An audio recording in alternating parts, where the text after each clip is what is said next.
Hey guys, Steve Zalunardo here with Remax West. Good morning and happy Monday morning. We had another great week in real estate. 3 sales going into the weekend. 2 of them were our listings. One of them was on the market for a short period of time, and the other one was about 30 to that 40-day mark where it was just that prime to sell. We did one price adjustment and naturally got a secured a sale right away. And we did a beautiful purchase or sale. Congrats to my clients. I hope you're happy with your new home. And good thing is we've taken 2 more listings that'll be hitting the market this week. So we're replenishing what we sold last week. So it's a good ebb and flow for myself and my business. Talking about current inventory. We're at 19,134 units, up 680 units from last week, and 1,391 actual sales in the last week. So with this, just to kind of break it down, so we understand, it's basically 2,000 contracts were signed in the last 7 days.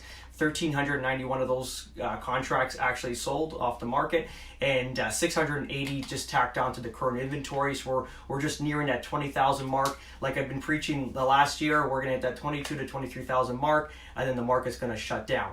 As our population grows, that number will kind of push higher. Maybe the 26,000 mark will be the new threshold where the market will just take a nap for a little bit of a period. So we have a lot of sellers that have sold and looking to purchase. A little nervous right now. They're feeling that they're not going to get what they want. Just be patient. You're going to see the inventory just keep piling, and good inventory just sitting because there's too much competition between sellers, and you as a buyer will capitalize. This is where I'm going to capitalize on my new duplex coming this year, so which is cool.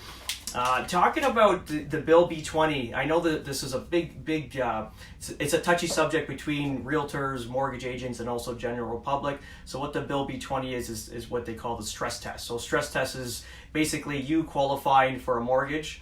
So let's say the rate, the 5-year fixed rate is 3.5%. They tack on another 2% on top of that. If you can qualify that mortgage amount at 5.5%, you're going to get qualified at the amount that you need. I know this is...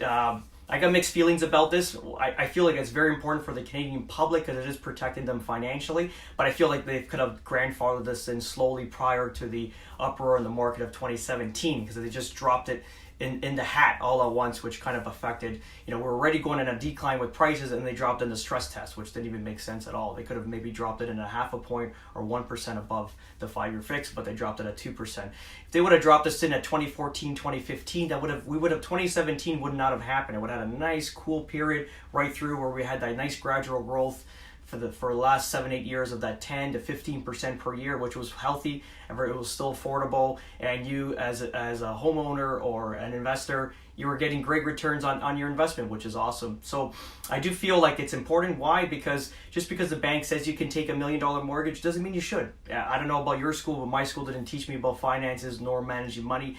And when they say you're eligible for $1 million mortgage, you should do 700. So basically now the government's put that in place where or provincial government put that in place where now that gap is built up for you. Why? It's important because the last thing you want to be is upside down in the value of your property. What that means is if you paid, let's say, $1 million for your home, you don't want it to be worth $700,000 or $800,000, because your most valuable possession is actually your worst investment because it's negative in value. So that's pretty much what it is. So it's a preventative factor that they put in place for us Canadians. So that's it, guys. If you have any questions, please direct message me at stevezalunardo.com, or if you want to send me a direct message here on Instagram, that'd be great. Thanks. Ciao.